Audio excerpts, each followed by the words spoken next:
Sir అందరూ కూడా luxury అనగానే ఫస్ట్ గుర్తొచ్చేది west Hyderabad. Correct sir. So east హైదరాబాద్లో ఏముంది అంటారు. ఇప్పటివరకు ఈస్ట్ హైదరాబాద్ ఇప్పటివరకు అయితే ఏమీ లేదు.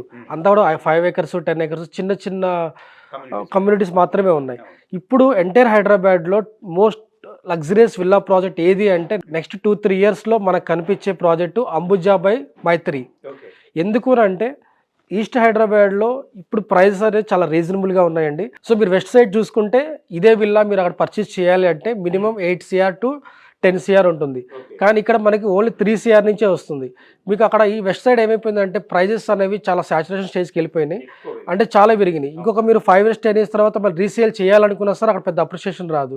బట్ ఈస్ట్ హైదరాబాద్ ఏంటంటే ఇప్పుడిప్పుడే అప్కమింగ్ గ్రోయింగ్ ప్రాజెక్ట్ కాబట్టి మీరు ఇప్పుడు ఈ టైంలో కానీ పర్చేస్ చేస్తే రేపు ఫ్యూచర్లో మీకు బెస్ట్ రిటర్న్స్ కూడా ఉంటాయి. సార్ ఇప్పుడు వెస్ట్ సైడ్ ఒక విల్లా కొనాలి అంటే ఒక లగ్జరీ కమ్యూనిటీలో మినిమం 8 crores లేదంటే అట్లీస్ట్ వరస్ట్ కేసులో 5 to 6 crores ఇన్వెస్ట్ చేయాలి.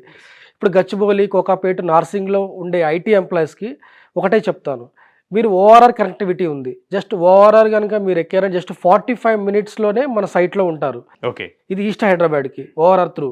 సో అక్కడ మీరు 5 to 6 CR 8 CR పెట్టే ప్రాజెక్ట్ ఇక్కడ 3 CRకే వస్తుంది.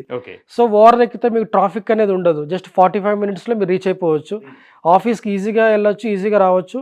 జస్ట్ లోయెస్ట్ బడ్జెట్లో ఒక లగ్జరీ ప్రీమియం కమ్యూనిటీలో మీరు స్టే చేయొచ్చు.